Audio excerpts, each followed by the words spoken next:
ताड़का क्या है? ताड़का के अंदर क्रोध ज्यादा है, क्योंकि जो लोग आलसी होते हैं उनमें क्रोध जल्दी आता है और ज्यादा होता है क्रोध। जैसे आलसी व्यक्ति कुछ करना नहीं चाहता है, दूसरों से सेवा लेना चाहता है, पानी तक नहीं पीना चाहता है, उठ करके वो कहता है पानी लाओ, और यदि कोई नहीं ला पाया पानी तो आंखें निकालेगा, पता नहीं क्या क्या बकना शुरू करेगा, क्रोध आ जाता है।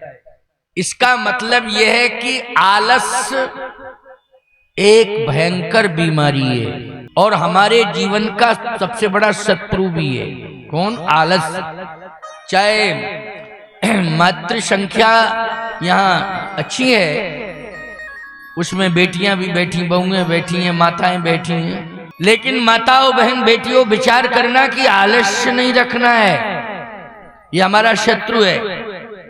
यहाँ पर वृद्ध जन भी बैठे हैं, युवान हैं, कुछ बालक भी हैं, तुम सबको भी आलस्य से दूर होना है, क्योंकि ये शत्रु है। इसको अजगर कहते हैं। जैसे अजगर पहाड़ पर रहता है, लेकिन यही आशा करता है कि कोई जीव जंतु आवे तो श्वास के माध्यम से खींच लूं, कहीं जाना ना पड़े, यहीं पर मुझे आहार मिल जाए। अजगर। इसलिए अजगर मोटा हो जाता है, बहुत होता है कि नहीं होता है, बहुत मोटा होता है।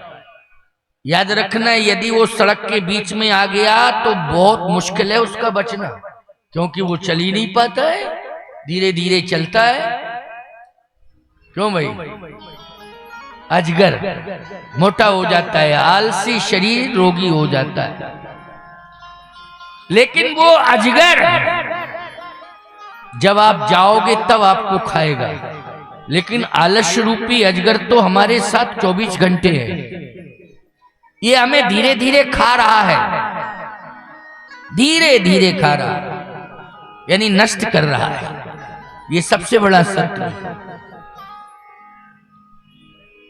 ताड़का सोती रहती है। रामलीला में देखा होगा आपने कि विश्वामित्र जी ने कहा कि राम इसमें ताड़का रहती है, तो सोते हुए उसका रामलीला में आपने देखा होगा सोता हुआ दृश्य दिखाते हैं, यानी सोती रहती है।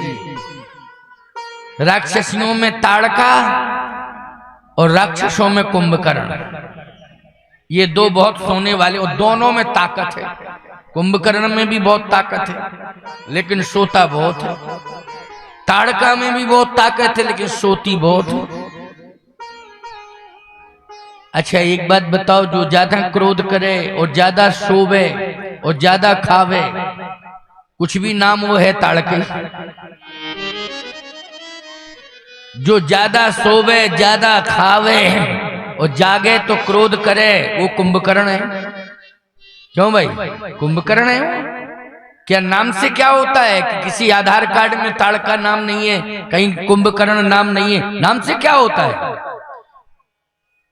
आपका चरित्र क्या है ये देखा जाता है। इसलिए जो ज्यादा क्रोध करता है, लोग कहते हैं कि ये दुर्भाषा हो गया है, कहते नहीं। जो ज्यादा अभिमान करता है लोग कहते रावण है ये, कहते हो कि नहीं कहते हो? रावण है ये।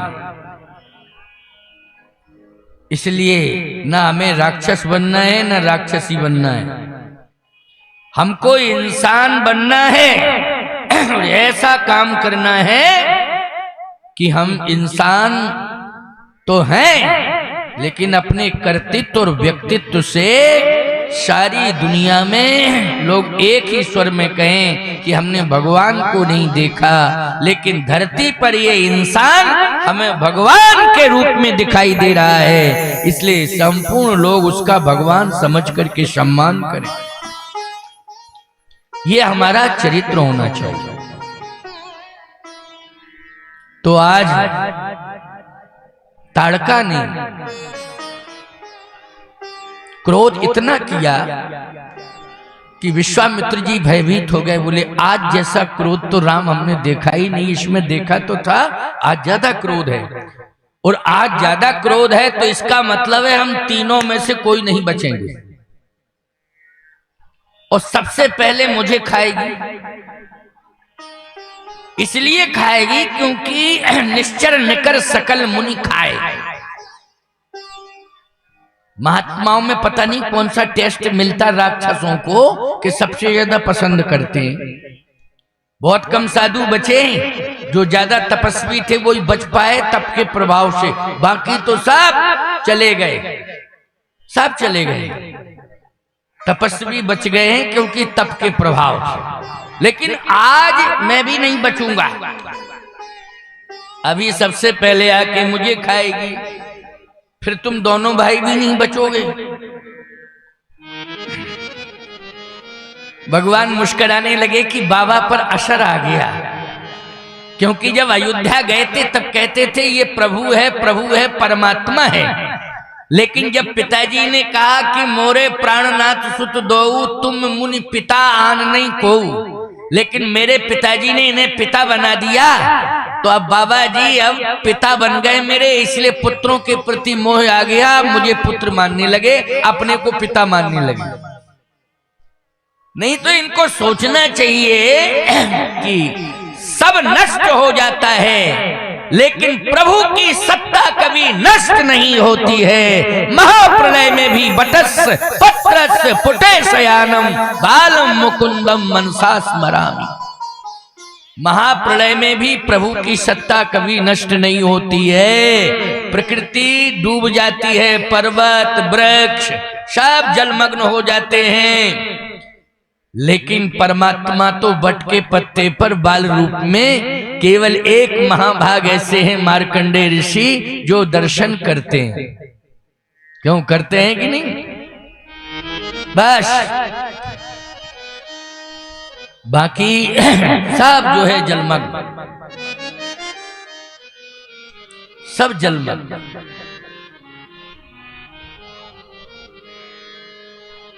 प्रिय भक्तों, आप कहो कि हनुमान जी अमर हैं, परशुराम जी अमरत्व को प्राप्त हैं, उन्होंने तो कोई अपनी स्वधाम गमन लीला नहीं की है। भगवान परशुराम ने अभी भी महेंद्राचल पर्वत पर तप कर रहे हैं। हनुमान जी ने भी प्रभु के साथ कोई स्वधाम गमन लीला में सम्मिलित नहीं हुए, भगवान ने रोक दिया, तो हनुमान जी भी अमर हैं। याद रखना, महाप्रलय में जल ऊपर आ जाता है, लेकिन अस्तित्व तो उनका रहता ही है। समझ गए हो कि नहीं? जैसे कोई संत जल में समाधिस्थ अवस्था में हो जाए और फिर वो जल से बाहर निकल आवे, तो अस्तित्व कहां प्रभावित हुआ उसको? बोलो भाई, अस्तित्व तो प्रभावित नहीं हुआ। जैसे ये पर्वत हैं डूब जाते हैं, आज कामदगिर है, गिरिराज गोवर्धन जी हैं, महाप्रलय आएगा तो डूब जाएंगे, लेकिन समय आने पर फिर वहीं स्थित हैं, स्थावर हैं, वहीं रहते ही हैं। तो प्रिय भक्तों,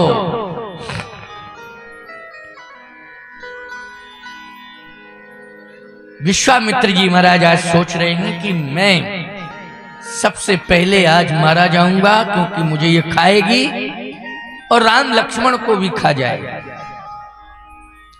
भगवान राम मन ही मन सोचे कि बाबा के जीवन में मोह आ गया है, और ये मोह जो है आज भयभीत कर रहा है। भगवान राम ने कहा कि आप पीछे हो जाओ, मैं आगे हो रहा हूं। तो आएगी तो पहले मुझे खाएगी, आप पीछे हो जाओ।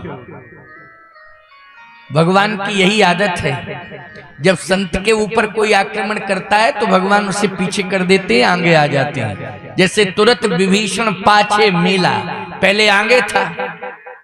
विभीषण लंका के युद्ध में विभीषण संत है, वो आगे था, भगवान राम पीछे थे। लेकिन जब रावण ने संकल्प लिया कि राम को बाद में मारूंगा, पहले विभीषण तुझे मारूंगा, छोड़ूंगा नहीं मैं, तो जैसे ही भगवान ने सुना कि अहंकारी बोल रहा है तो तुरंत विभीषण पाछे मेला, सन्मुख राम सहु सोई शेला, सामने राम जी हो गए। ऐसे ही विश्वामित्र जी संत हैं, जब भयभीत होने लगे तो भगवान ने पीछे कर दिया, स्वयं आगे आ गए। जैसे ही भगवान राम आगे आए तो ताड़का के टप टप टप टप आंसू गिरने लगे, क्योंकि भगवान का दर्शन अगर कोई दुष्ट भी कर लेता है तो हृदय परिवर्तन हो जाता है। जब रावण अंतिम श्वास लेने लगा तब कहा, कहां राम कहां राम कहां राम, कहा राम रन हतो पचारी। ये चौपाई रावण के लिए ही लिखी है तुलसी बाबा ने। भगवान का दर्शन किया और जैसे ही राम जी ने 31वां बाण छोड़ा और बस वही रावण की मृत्यु का कारण बना, तो एक ही शब्द निकला, कहां राम कहां राम कहां राम। राम निकल पड़ा। ऐसे ही ताड़का ने जब प्रभु राम का दर्शन किया तो आंसू गिर, राम का दर्शन करके दीन हो गई। हम लोग मंदिर में प्रार्थना करते हैं, मोशम दीन न दीन हित तुम समान, रघुवीर अस विचार रघुवंश मणि हरो विषम भव। मोशम दीन न, इसलिए सुन ताड़का क्रोध कर धाई, एक ही बान प्राण हर लीना, दीन जानते निजपद दीना। क्रोध चला जाए और करुणा आ जाए, आंसू गिरने लग जाएं, उसी को दीन भाव कहते हैं। क्या? दैन्य भाव, वही दैन्य भाव। दर्शन करके दैन्य भाव में आ गई। भगवान राम ने कहा चलो इसका भी उद्धार कर दे। दीन जानते निजपद दीना, अपना धाम दे दिया। इसका मतलब है कि मरण तो हुआ है लेकिन भगवान का धाम मिल गया। विश्वामित्र जी ने कहा 10,000 हाथियों का बल जिसके अंदर है, एक ही बाण में मर गई। इसका मतलब है कि इनमें और ज्यादा शक्ति है। इनके जैसा तो शक्तिशाली कोई है ही नहीं। प्रमाण मिल गया, एक ही बाण से ताड़का का वध हो गया। अरे भैया इतनी ताकत है कि रोम रोम प्रति लागे कोटि कोटि ब्रह्मांड। अब बोलो भैया इतनी ताकत है किसी में? नहीं है। विश्वामित्र जी ने तब ऋष निज नाथै जिए चीन्ही, और विद्या निधि कहूं विद्या दीनी। इसका मतलब यह है कि भगवान के सामने निर्बल हो जाओ। क्या हो जाओ? निर्बल। तो जितनी ताकतें थीं विश्वामित्र जी के पास, शक्तियां थीं, शस्त्र आदि आदि की जो भी शक्ति, यंत्र मंत्र तंत्र यंत्र, सब राम जी को सौंप दिए। लो सब सौंप दिए राम। विश्वामित्र जी ने अपनी संपूर्ण शक्तियां राम जी को दे दी। क्यों? बस मेरे पास कुछ नहीं है, सुनेरी मैंने निर्बल के बल राम। यह बात है। जैसे भगवान राम ने अपना संपूर्ण सार सर्वस्व, किशोरी जी ने, राम जी ने सब हनुमान जी को दे दिया। बसई राम सर चाप धर, निश्चिंत होकर के हनुमान जी के हृदय में बैठ गए। विश्वामित्र जी ने भी आज सब कुछ दे दिया राम जी को। अब शुभ आश्रम सिद्धाश्रम आ गया। सिद्धाश्रम जैसे ही आया तो विश्वामित्र जी ने कहा राम यही यज्ञशाला है, इसी आश्रम में यज्ञ करता हूं, लेकिन मारी सुबाहु आएंगे। अब तुम विचार कर लो हम यज्ञ करें या न करें। क्योंकि हम यज्ञ करेंगे तो उनकी आदत है कि वो आएंगे, वो इस बार ज्यादा क्रोध लेके आएंगे क्योंकि उनकी माँ को तुमने मारा है। मारीच सुबाहु की माँ ताड़का, ये ताड़का मारीच सुबाहु की माँ है। जब मार दिया है राम तुमने इनकी माँ को तो ये क्रोध में और आ गए, और इस बार आएंगे तो फिर बहुत बड़ा डिसीजन लेंगे और इतना खतरनाक वो दृश्य होगा कि फिर आप ही संभालना। भगवान ने कहा कि आप तो यज्ञ मंडप में जाओ और यज्ञ करो, बाहर आपको देखना ही नहीं है, संपूर्ण जिम्मेवारी मेरी है। बस विश्वामित्र जी को आश्वासन मिला तो होम करण लागे मुनि झारी, और आप रहे मख की रखवारी। सुन मारीच निशाचर कोई, और ले सहाय धावा मुनि द्रोही। सुन मारीच निशाचर कोई, ले सहाय धावा मुनि द्रोही। मारीच सुबाहु दोनों दौड़ पड़े, आक्रमण आक्रमण। लक्ष्मण जी ने कहा भैया बहुत विशाल राक्षस सेना के साथ आ रहा है। भगवान राम ने कहा चिंता मत करो, आने दो। सुन मारीच निशाचर कोही, ले सहाय धावा मुनि द्रोही। अब तो वो पास में ही आ गया। विश्वामित्र जी की दृष्टि पड़ गई कि अब तो राक्षस मारीच पास में ही आ गया। तो भगवान ने एक प्रभाव और दिखा दिया। वो क्या कि बिना फल वाला बाण, जिसमें फल नहीं था, बिना फल वाला बाण। अच्छा एक बात बताओ, तूणीर में जितने भी बाण रहते हैं उसमें फल ही फल होता है, फण, जिसको फण कहते हैं वही मुख्य है। जैसे आप शस्त्र हाथ में लिए हो तो आपके गले में जो पट्टा पड़ा होगा उसमें कारतूस खोके पड़े होंगे कि प्रभावशाली कारतूस होंगे, जिनमें प्रभाव है, अस्तित्व है, जिनका है, जिनके अंदर विस्फोटक सामग्री भरी है। ऐसे ही रखोगे कि खाली खोके खोके खुरसे रहोगे?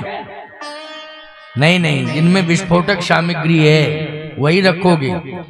ऐसे ही तूणीर के अंदर जो बाण है उनमें फण है। लेकिन विश्वामित्र जी भयभीत हो रहे थे तो भगवान ने फिर दूसरा एक प्रभाव दिखाया अपना, कि एक बहुत बड़ा, छोटा सा, बड़ा नहीं, बहुत बड़ा नहीं, एक छोटा सा लकड़ी का भाग पड़ा था। वो पतला पतला भाग उसको उठाया और छोड़ दिया बिना फण का बाण। समझ गए हो कि उसमें फण नहीं है, ऐसे ही छोड़ दिया। क्योंकि दो बार भगवान ने प्रयोग किया है। एक तो बिना फल का बाण मारीच के ऊपर चलाया और दूसरा बिना फल का बाण जयंत के ऊपर चलाया। सीक धनुष सहायक संधाना, यानी सीक मानी तिनका फेंक दिया। ऐसे ही बिना फल का बाण जो है मारीच के ऊपर फेंक दिया। कहा देख लो अब ये प्रभाव। बिन फर बाण राम तही मारा, और सत जो जन गा सागर पारा। समुद्र के उस पार गिरा जाके। विश्वामित्र जी बोले गजब की शक्ति है, भारत में नहीं सीधा लंका में चला गया। इतनी बड़ी ताकत। एक तिनका उठाया, वो तिनका इतना प्रभावशाली है कि समुद्र के उस पार। जयंत के पीछे तिनका छोड़ा तो सकल संपूर्ण लोकों में गया वो। ब्रह्मधाम शिवपुर सब लोका, फिरा भ्रमित व्याकुल भय शोका। काहू बैठन कहा न वोही, राख को सकै राम कर द्रोही। अच्छा, बिना फल का बाण जब भी भगवान ने प्रयोग किया तो अपनी लीला के विस्तार के लिए किया। जैसे मारीच के ऊपर बिना फल का बाण दिया तो इसका मतलब है कि मारीच फिर लौट के भगवान के पास आएगा, भले ही लंका चला गया, आएगा कि नहीं आएगा? क्योंकि अभी सीता का वरण करने के लिए जा रहे हैं, इसलिए इसे दूर कर दिया, और जब सीता का हरण होगा तब इसको पास में बुलाएंगे। क्योंकि वरण करने जा रहे हैं, सीता का वरण करने जा रहे हैं, तो इसको कहां भेजा? मारीच को लंका भेज दिया, दूर भेज दिया, और जब सीता के हरण की लीला होगी तब इसको पास में बुला लेंगे। तो मारीच को इसलिए भेज दिया लंका। जयंत प्रसंग में भी सीता जी ही माध्यम बनी है, क्योंकि सीता चरण चोंचहत भागा मूड मंद मति कारण कागा। तो जयंत के पीछे तिनका छोड़ा, तृणते कुलिस कुलिस तृण करई। ब्रह्मा जी के यहाँ गया, स्वयं पिता के यहाँ इंद्र के यहाँ गया, ब्रह्मधाम में गया, ब्रह्मा के यहाँ गया, भगवान शिव के यहाँ गया, लेकिन काहू बैठन कहा न ओही, राख को सके राम कर द्रोही। अंत में लौट करके वापस फिर राम जी की शरण में आ गया। जब जब भी बिना फर के बाण का प्रयोग किया है तब तक प्रभु ने इतना प्रभाव दिखा दिया कि देखो फल भी नहीं है, लेकिन देखो ये पूरे ब्रह्मांड में भ्रमण कर रहा है, लेकिन कोई भी इसकी रक्षा करने वाला नहीं है। साहब ने जवाब दे दिया। विश्वामित्र जी ने कहा अपरिमित शक्ति है, क्योंकि बिना फर का बाण और लंका पहुंच गया मारीच, लेकिन पीछे से सुबाहु आया तब अग्नि बाण का प्रयोग किया। उसके साथ सेना थी। पावक सर सुबाहु पुनि मारा, अनुज निशाचर कटक संघारा। अग्नि बाण से सुबाहु को, सेना को जला दिया, लेकिन बाण नहीं जला, लौट करके फिर तुंडीर में आ गया। ये भी तो प्रभाव है कि सेना जल गई, सुबाहु जल गया, लेकिन बाण का कुछ नहीं हुआ, बाण जो है जला नहीं, फिर सुरक्षित लौट के आ गया। ऐसे हनुमान जी की पूंछ में आग लगी थी, पूरी लंका जल गई, पूंछ का रोम भी नहीं जला, और फिर राम जी के पास आ गए लौट के। बोलो आ गए कि नहीं है? क्योंकि जिमिया मोघ रघुपति कर बाना, ताही भांत चलऊ हनुमाना। हनुमान जी भी राम जी के बाण बन के गए थे, तो राम जी का बाण काम करके वापस लौटता है। ऐसे हनुमान जी भी अग्नि बाण बन गए थे लंका के लिए। क्या बन गए थे हनुमान जी? अग्नि बाण बन गए थे, और पूरी लंका जला डाली, लेकिन हनुमान जी का शरीर का रोम भी नहीं जला, और वापस आ गए लौट के। जिम यमोघ रघुपति कर बाना, तही भांत चलऊ हनुमाना। यहाँ बिन फरमान राम तही मारा, सत जो जन गा सागर पारा। पावक सर सुबाहु पुनि मारा, अनुज निशाचर कटक संघार। भगवान राम ने कहा बाबा अब आपका यज्ञ पूर्ण हो गया,